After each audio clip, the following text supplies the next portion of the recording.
اور اے آدم، تم اور تمہاری بیوی بہشت میں رہو سہو، اور جہاں سے چاہو اور جو چاہو نوش جان کرو، مگر اس درخت کے پاس نہ جانا ورنہ گناہگار ہو جاؤ گے۔ تو شیطان دونوں کو بہکانے لگا تاکہ ان کی شرم گاہیں جو ان سے پوشیدہ تھیں ان پر کھول دے، اور کہنے لگا کہ تم کو تمہارے پروردگار نے اس درخت سے صرف اس لیے منع کیا ہے کہ تم فرشتے نہ بن جاؤ یا ہمیشہ جیتے نہ رہو۔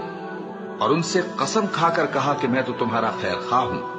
غرض مردود نے دھوکہ دے کر ان کو معصیت کی طرف کھینچ ہی لیا۔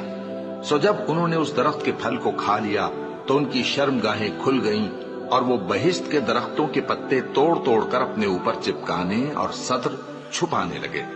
اور ان کے پروردگار نے ان کو پکارا کہ کیا میں نے تم کو اس درخت کے پاس جانے سے منع نہیں کیا تھا، اور جتا نہیں دیا تھا کہ شیطان تمہارا کھلم کھلا دشمن ہے؟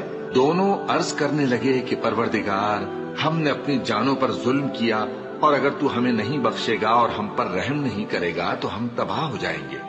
فرمایا، تم سب بہشت سے اتر جاؤ، اب سے تم ایک دوسرے کے دشمن ہو، اور تمہارے لیے ایک وقت خاص تک زمین میں ٹھکانا اور زندگی کا سامان کر دیا گیا ہے۔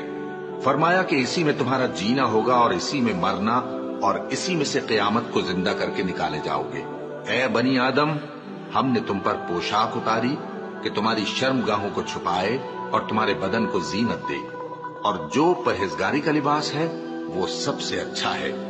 یہ اللہ کی نشانیاں ہیں تاکہ لوگ نصیحت حاصل کریں۔ اے بنی آدم، دیکھنا کہیں شیطان تمہیں بہکا نہ دے، جس طرح تمہارے ماں باپ کو بہکا کر بہشت سے نکلوا دیا اور ان سے ان کے کپڑے اتروا دیے تاکہ ان کے سطر ان کو کھول کر دکھا دے۔ وہ اور اس کے بھائی بند تم کو ایسی جگہ سے دیکھتے رہتی ہیں جہاں سے تم ان کو نہیں دیکھ سکتے۔ ہم نے شیطانوں کو انہی لوگوں کا رفیق بنایا ہے جو ایمان نہیں رکھتے، اور یہ لوگ جب کوئی بے حیائی کا کام کرتے ہیں تو کہتے ہیں کہ ہم نے اپنے بزرگوں کو اسی طرح کرتے دیکھا ہے، اور اللہ نے بھی ہم کو یہی حکم دیا ہے۔ کہہ دو کہ اللہ بے حیائی کے کام کرنے کا تو حکم نہیں دیتا۔ کیا تم اللہ کی نسبت ایسی بات کہتے ہو جس کا تمہیں علم نہیں؟